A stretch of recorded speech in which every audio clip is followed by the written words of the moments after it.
Yo, what's up everyone? Welcome back, Jamie here today, and we're going to be talking about Texas Chainsaw Massacre 2, which was released in 1986, 12 years after the original, and it was also directed again by Tobe Hooper. Before we get into it, I just got to say, this is probably my favourite of the franchise. This film is so entertaining. It's a dark comedy, it's out there, but it's, oh my god. From start to finish, it doesn't drag.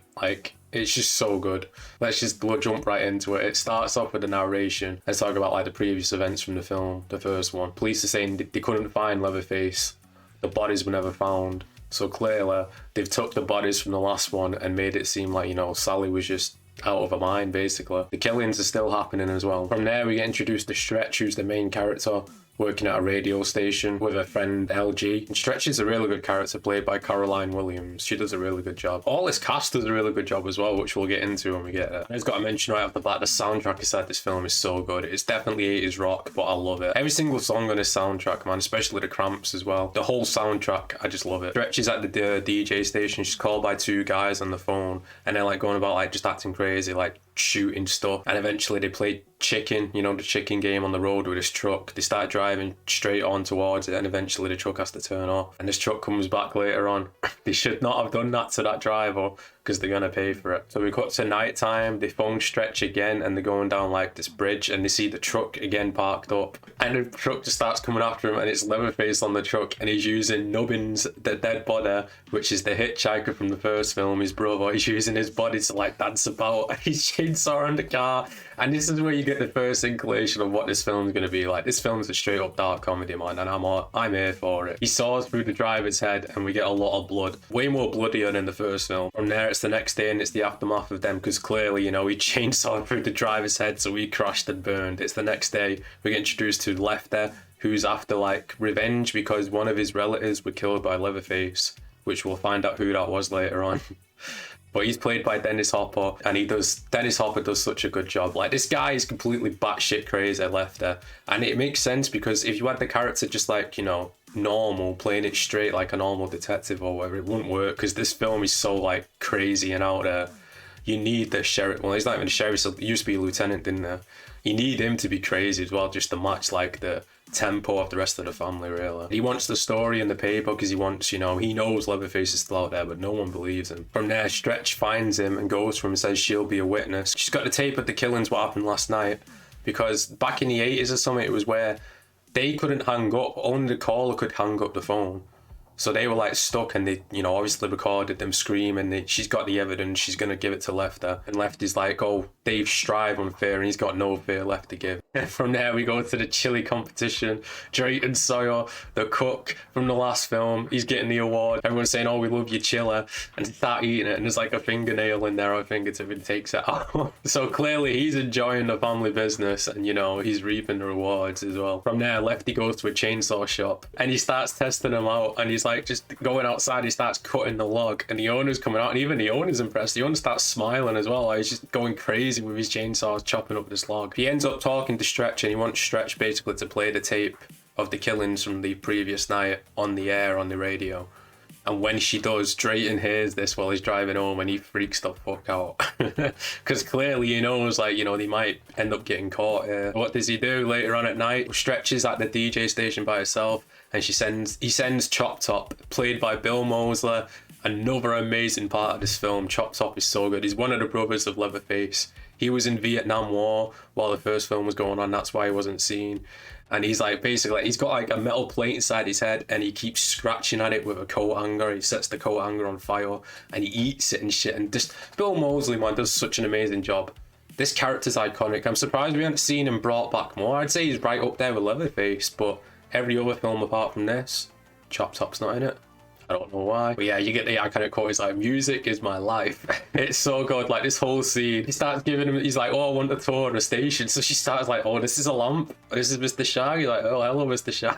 And she's this is the exit. And then he starts questioning her about the tape. And he's oh, I love music. Was that the Rambo 3 soundtrack that you were playing? The screaming and stuff with the people dying. And then from there, he wants to check out the record, where they got all the records in the back. And this is an amazing jump scare, this, man. So good. He's here and Stretch is there. And like right in the middle, the light just comes on and Leatherface just comes running at him with the chainsaw. Such an amazing jump scare, man. He ends up spraying Leatherface with a fire extinguisher and his plates explode. Chopped Top, and he's like, oh, now I'm flashback, now I'm flashback. And then LG arrives back, you know, the guy who works for Stretch. He arrives at the office. He sees Chopped Top.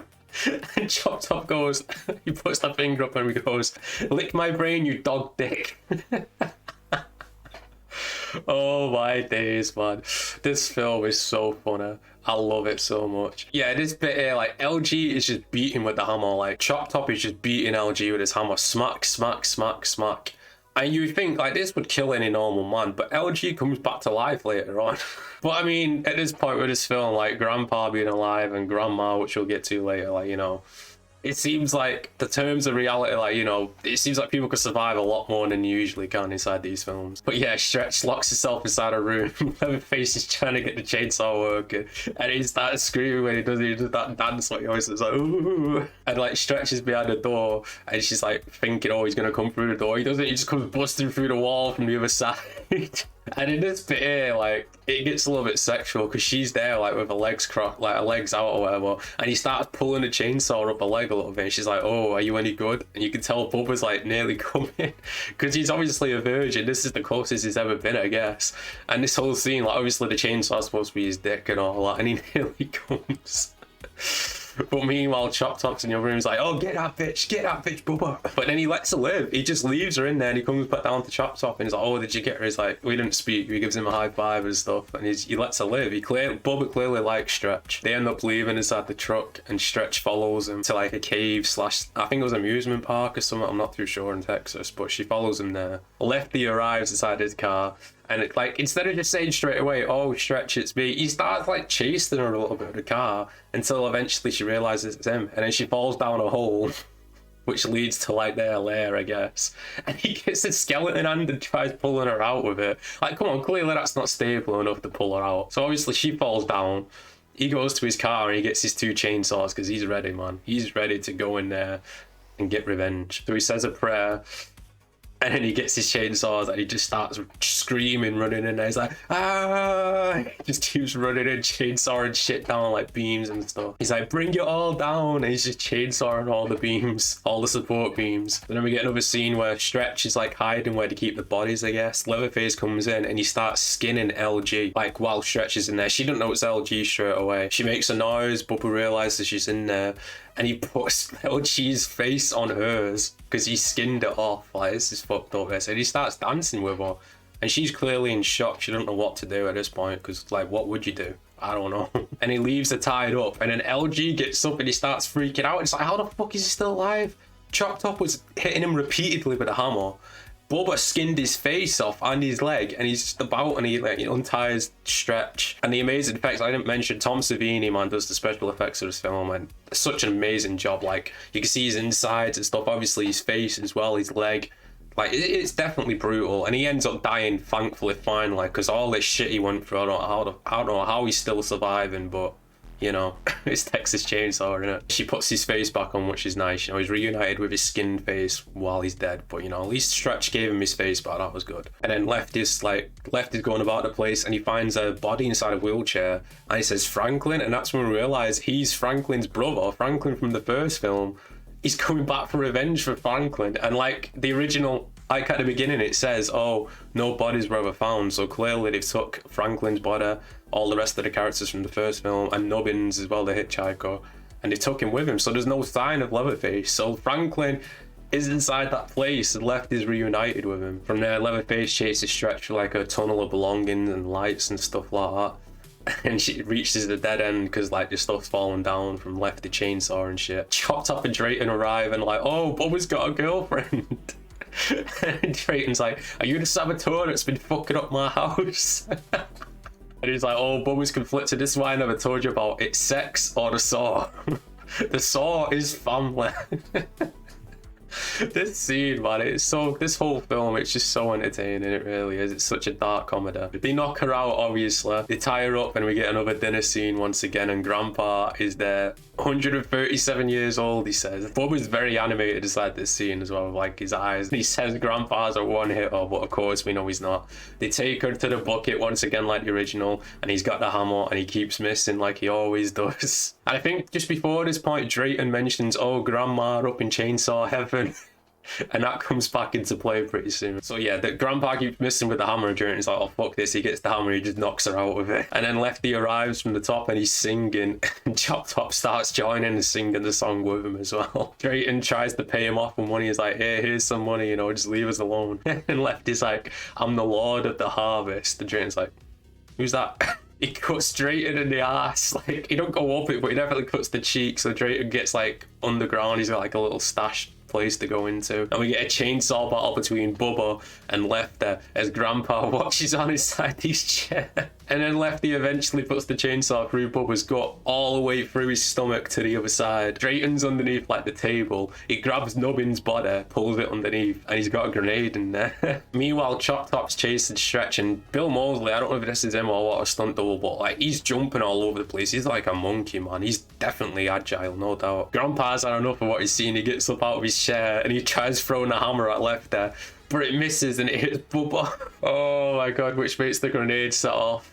And then pretty much we could just assume they're all dead, right? Until part 3, but you know, the continuity is all over with this film. This series, I should say. But yeah, the last two left is Chop Top and Stretch, and he chases her up some stairs while cutting her into her back, just like the original like Hitchhiker did with Sally, you know, keep cutting her while they're chasing. They go up to the top to this sort of shrine, and we see Grandma in there with a chainsaw inside her hand, the dead body like skeleton. Chop Top comes up and he starts cutting his own neck in front of Stretch, but she's got the chainsaw, and she pulls the chainsaw from Grandma, and we see her moving. So is she alive? Because I think even Chop Top says, "Oh, you killed Grandma," and he starts freaking out. She ends up cutting Chop Top, and he falls down into like a tunnel off the balcony, and the film ends with Stretch with the chainsaw just dancing around, just going crazy, just like Bubba did in part 1. Overall rating of this film, man, this is a 9.5 for me. It's a near perfect film. It's a near perfect film, it really is. The soundtrack's amazing, the story's amazing, the characters are fucking godlike, they're so good. Chop Top, Lefty, Stretch, the whole family, Leatherface, Drayton. It's so good, man, so good. Let me know your thoughts and opinions down below. This is my favourite of the franchise, no doubt. I think next we're going to review the remake. I might just skip 4. I might do the Next Generation, but part 3 is kind of weak for me. And from here on out, they are kind of weak. The remake is pretty good though. Make sure you like and subscribe. Let me know your thoughts and opinions down below. Until next time, peace out in a bit.